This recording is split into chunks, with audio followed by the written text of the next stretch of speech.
السلام عليكم ومرحبا بكم معايا من جديد. نتمنى تكون اموركم بخير وعلى خير. اليوم ان شاء الله غادي نقدم لكم طريقة تحضير سلطة راقية جدا اللي يمكن لكم تحضروها لعائلتكم لضيوفكم واحبابكم، واكيد غتحمر لكم وجهكم.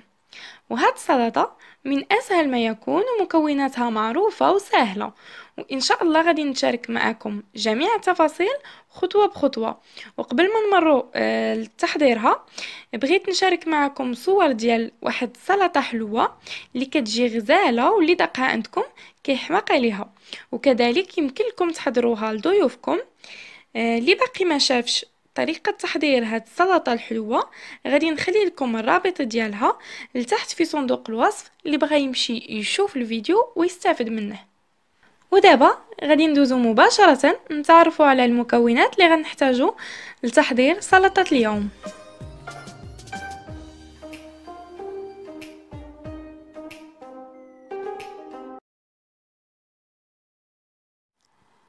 كنحتاجو واحد 3 حتى ل 4 ديال العلب ديال الطون. كنحتاجو كذلك شرائح الديك الرومي المدخن او لا دان فومي للتزيين. كنحتاج كذلك سوريمي، طوماط سوريس حتى هي للتزيين، واحد العلبة من مايز، جوج ديال البيضات اللي غادي نسلقهم، عندي المايونيز، القليل جدا من الموطارد، جوج ديال الحبات ديال لافوكا، وغنحتاج كذلك الفرماج الاحمر. ممكن تستعملوا اي فرماج نتوما كيعجبكم الذوق دياله او اللي مولفين كتستعملوه، ماشي ضروري يكون الفرماج الاحمر. عندي هنا لي بات او مكرونه ملونه. من الاحسن البنات في السلطات دائما نحاولوا نلعبوا على الالوان، فشحال ما نوعنا في الالوان كيكون مزيان. فناخذوا هذه اللي ملونه اللي غادي نسلقها في الماء والملح ونخليها تتبرد مزيان. عندي هنايا واحد زلافه صغيره من الروز اللي حتى هو غادي نسلقه في الماء والملح، نسلقوه ونخليوه حتى كيبرد. عندي هنا كذلك واحد الكميه صغيره البنات من الجلبان. انا عندي هنا استعملت هذا كونجولي، ممكن تستعملوا اللي عندكم زعما الا كان عندكم طري او كونجولي، غير كميه قليله. غادي نفورها، ندير لها شويه ديال الملح، ومن بعد غادي تشوفوا غادي نخلطه مع الروز. وعندي هنايا خيزو، قطعته هكا نصف دائره صغار على حسب هكا سلطه، اللي غادي حتى هو نفوره. ممكن تفوروه اولا تسلقوه في الماء اللي بغيتو. واخر حاجه عندي هنايا حبات من الكروفات. فوالا البنات، دابا غادي ندوزو لطريقه التحضير. هنا عندي لي بات ديالي من بعد ما سلقتها في الماء والملح كيف سبق لي وذكرت لكم. غادي نضيف عليها واحد المعلقه ديال الزيت ونحاول نفكها هكا باش تتحل، ما تبقاش لاصقه مع بعضياتها. وما نديروش هاد العمليه حتى تكون لي بات ديالنا استقطرت مزيان من الماء وتكون بردات ما بقاتش حاميه. من بعد ما خلطناها مزيان غادي نخليوها جانبا، وغادي ندوزو للروز. هنا الروز حتى هو من بعد ما تسلق في الماء والملح واستقطر مزيان من الماء وبرد تماما، ضفت له هذاك الجلبان اللي حتى هو تفور وتستقطر من الماء، وحتى هو راه بارد. جميع العناصر اللي غنوريها لكم دابا راها طابت وبردات. غادي نضيف عليهم ديك العلبه ديال مايز او الذره، ما غاديش نضيفها كامله، غادي نخلي غير واحد الكميه قليله للتزيين.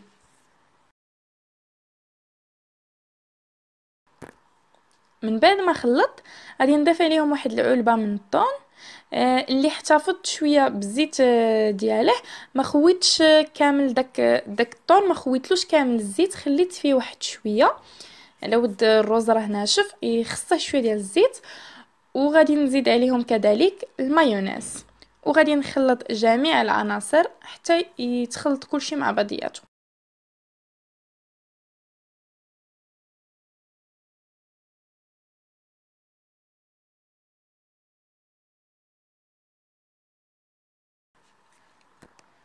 غادي نحتفظوا به جانبا، وندوزو نحضروا واحد الصلصه اللي غادي نديروها على ديك لي بات ديالنا. غادي ناخدو واحد القرعه هكا تكون نظيفه، غادي نديرو فيها الزيت ديال واحد العلبه ديال الطون. نديرو فيها ديك الزيت كامله. نضيفو عليها واحد الراس ديال المعلقه ديال الموطارد، ما نكتروش، غير واحد شويه. نزيدو كذلك المايونيز، وغادي نضيفو كذلك واحد شويه ديال الابزار، حتى هو غير راس معلقه. غادي نضيف كذلك الخل، وغادي نضيف الملح، وغادي نخلطها مزيان البنات حتى تجانس ليا مزيان. وغادي نخلط مزيان البنات حتى يتجانسوا لينا العناصر مزيان. وعاد غادي نديرها فوق لي بات ونخلط مزيان. غير واحد الحاجه البنات، بالنسبه للكميه ديال لي بات والروز وجميع هاد السلطه هذه، اللي جميع المكونات اللي ذكرتهم في هاد السلطه، ممكن انكم ديروا غير النص ديالهم اولا ديروا كميه قليله. فانا هنا دايراها على قبل عراضه، نتوما ممكن تنقصوا الكميه الا كنتو غادي ديروها غير الافراد ديال الاسره ديالكم. الكميه كتبقى على حسب الرغبه. دابا من بعد ما خلطناها مزيان، غادي نضيفوا جوج ديال العلب ديال الطون. بالنسبه للعلبه الاولى البنات، فاحنا استعملنا الزيت ديالها في هذيك الصلصه اللي شفتوا معايا، والعلبه الثانيه نخويو منها الزيت نهائيا البنات، ما ديروهاش.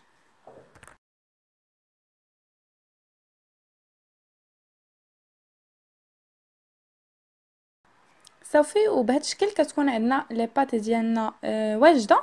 حتى هي غادي نخليوها على جنب، وندوزو نحضروا ما تبقى. بالنسبه لهاد الخيزو البنات، غادي حتى هو بطبيعه الحال راه طايب وبارد. غادي ناخدو هنايا واحد زلافه اولا كاس، مهم اللي متواجد. غادي نديرو فيه واحد شويه ديال الزيت، غادي نديرو فيه القليل من الزيت والقليل من الخل. نضيفو عليهم واحد راس ديال المعلقه ديال الابزار وواحد رشيشه ديال الملحه. ما نكتروش الملحه نهائيا، لحقاش جميع العناصر طيبين في الماء والملح، فنردوا البال مع الملحه. تناخذ واحد شويه ديال المعدنوس اللي مقطع هكا رقيق، وتنضيفوه لداك خيزو، وعاد تنخويو فوق منه داك الخل والزيت اللي حضرنا، ونخلطوا كلشي مزيان. وبهذه الطريقه غادي يكون حتى هو وجد. غادي نخليه جانبا، وغادي ندوزو نحضروا السلطه ديال لافوكا.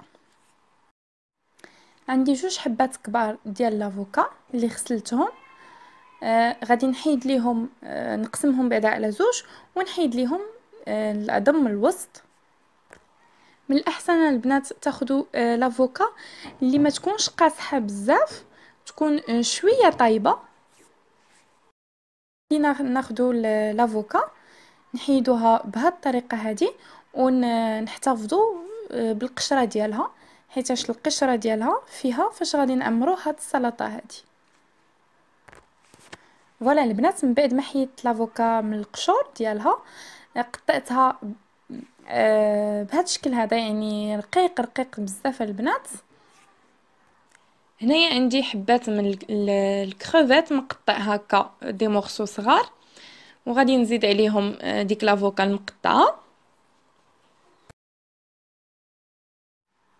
كناخذ واحد زلافه، كندير فيها واحد معلقه كبيره من الفرماج الجبلي، كنحك الزيت ديال الحامضه اولا قشور حامضه، كنضيف لهم القليل من المعدنوس اللي يكون مقطع رقيق. غادي نضيف المايونيز واحد جوج معالق كبار تقريبا. غادي نخلط مزيان، ونضيف لهم واحد رشه ديال الابزار، ونعصر عليهم نصف حامضه، ونخلط الكل جيدا.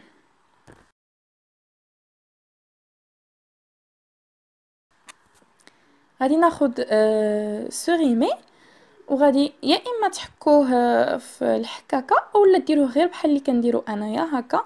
كنقطعو غير بصباعي شرائح هكا طوال، ونضيفو على ديك لافوكا.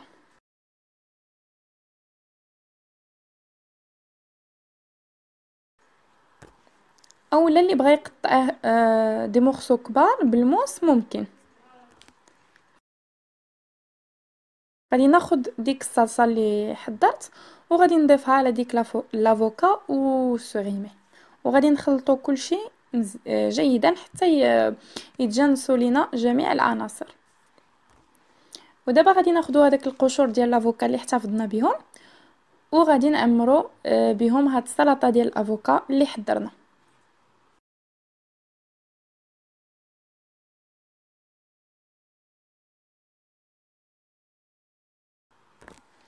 ودابا البنات غادي ندوزو للمرحله الاخيره. غادي نبداو بالرز، هو الاول اللي غادي نديره هكا في الطبسي اللي عنده هذا الشكل هذا. ممكن ديروا زلافه او اي حاجه، او مول يكون دي مول صغار، اي حاجه ممكن. صافي غادي غير نعمر في داك الطبسي، وغادي ناخد صحن التقديم، وغادي نبدا نحط فيه كل حاجه في بلاصتها. هانتوما غادي تشوفوا معايا كل حاجه فين غنديرها. فوالا البنات، هانتوما درت جوج من الرز ودرتهم هكذا في الوسط. وبالنسبه لديك السلطه ديال لافوكا خديتها ودرتها هكا هنايا في الجناب.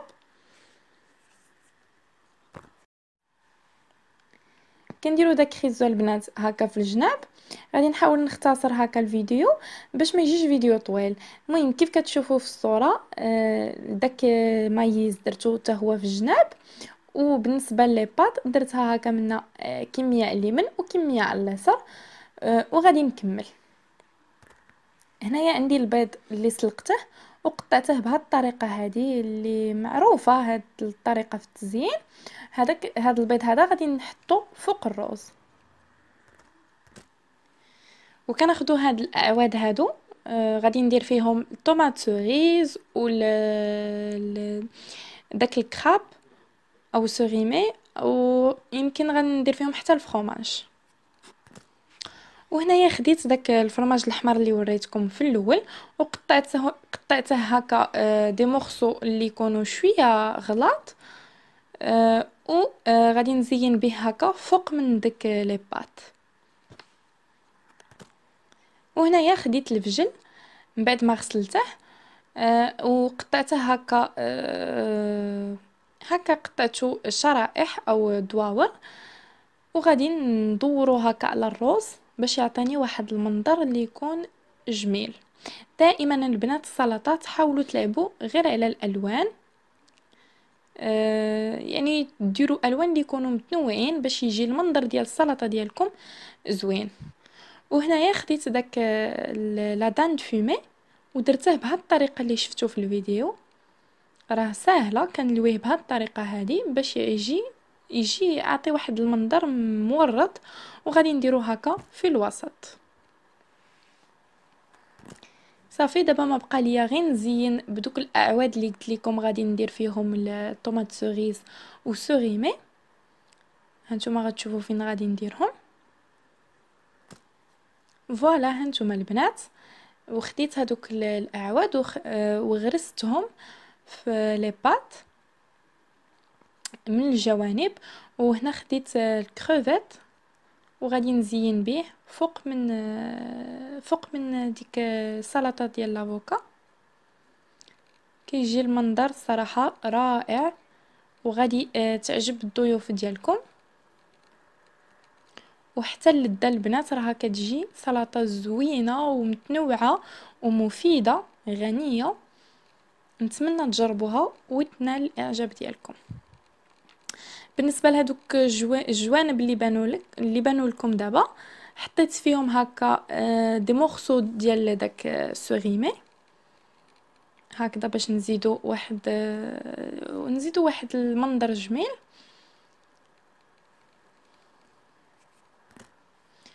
وهنايا كنكونوا سالينا من تزيين السلطه ديالنا، وكتكون السلطه ديالنا واجده بالصحه والراحه. نتمنى تنال الاعجاب ديالكم، جربوها البنات صدقوني راها كتجي رائعه رائعه. كيف شفتوا بعدا المنظر ديالها راه زوين، وحتى المذاق ديالها زوين، وما فيهاش شي حاجه اللي ما المكون ديالها ما معروفش. حاولت نلعب غير على غير على الخضر والالوان باش تجي واحد السلطه اللي زوينه. حاولت ندخل ليها الافوكا باش تجي سلطه متنوعه وغنيه.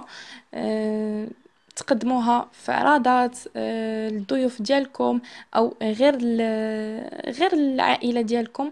راها زوينه زوينه زوينه بزاف. ما تنسوش البنات الى عجبكم لا فيديو ما تنسوش تخليو له واحد جيم، واشتركوا معي في القناه باش تكبر القناه كتر وكتر، وفعلوا الجرس اللي حدا الاشتراك باش توصلوا بكل جديد حطيته على القناه. لاقتراحاتكم خليوهم لي لتحت في الكومنتير. ما بقى لي الا نقول لكم مع السلامه، الى فيديو جاي ومع وصفه جديده.